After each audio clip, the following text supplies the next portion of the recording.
Қайырлы күн, құрметті оқырман. Менің арнама қош келіпсіздер. Бүгін сіздерге осындай өте дәмді ет қосылған, осындай өте дәмді песочный тестомен пирогты ұсынамын. Міндетті түрде сіздер жасап көріңіздер, сөз жоқ, өте дәмді болып шығады.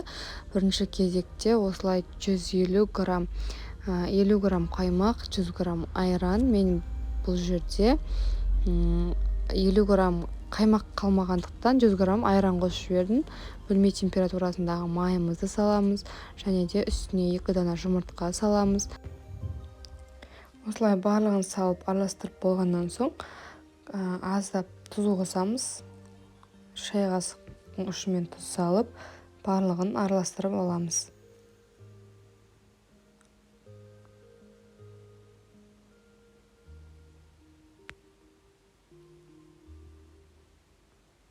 Содан соң үстіне ұн саламыз.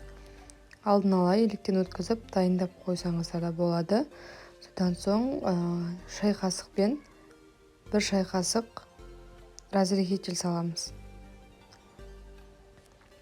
Жұмсақ қамыр илейміз. Артық ұн қосудың керегі жоқ. Мен описаниеге жазып қалдырған ұнды сіздер солай өлшеп салсаңыздар, артық ұн қосудың керегі жоқ. Өте жұмсақ қамыр дайын болады.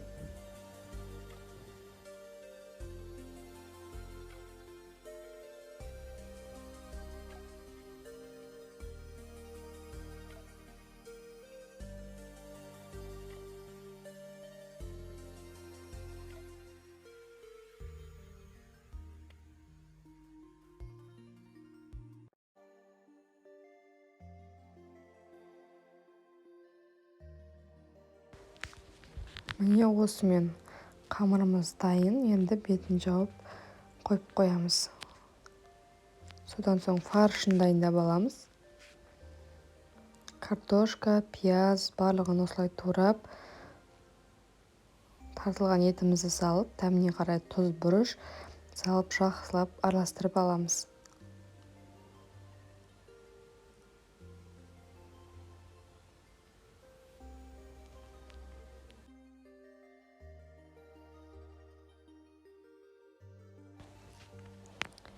Міне осымен фаршымыз да дайын болды.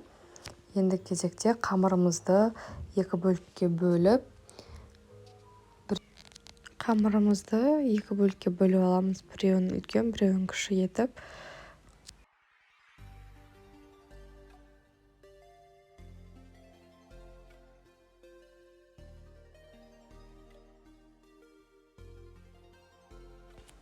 Міне осылай барлығын екеуін жайып болғаннан соң, енді кезекте үстіне салмасын саламыз.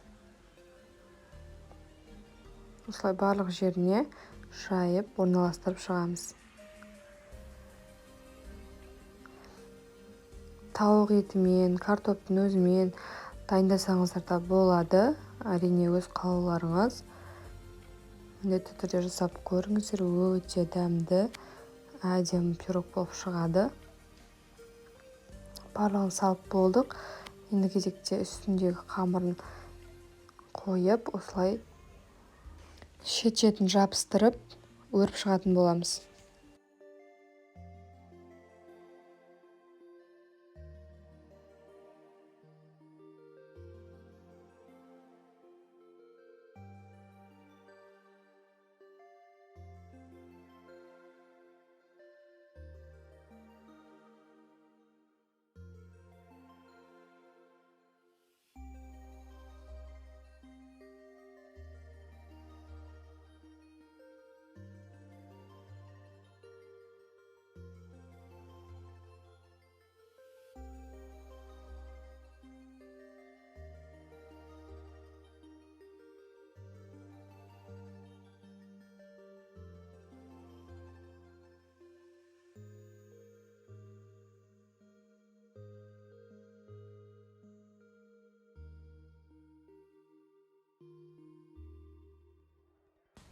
Міне осылай өріп болғаннан соң, үстіне 1 дана жұмыртқаның сарысын өзін ғана жағамыз.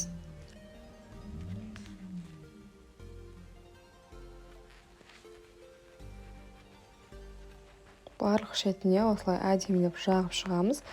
Содан соң үстіне аздап күнжіт себеміз. Күнжіт, мак қалауларыңыз бойынша себе берсеңіздер болады.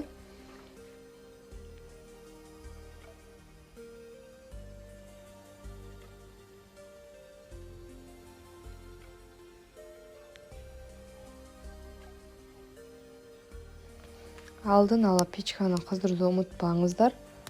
Пирогтың әдем болып шығуы печканың қызып тұрғанына да қарайды. Сол себепті алдын ала қыздырып қойыңыздар. 190 градуста 45-50 минутта пісіріп аламыз. Осымен пирогымыз дайын, ас болсын.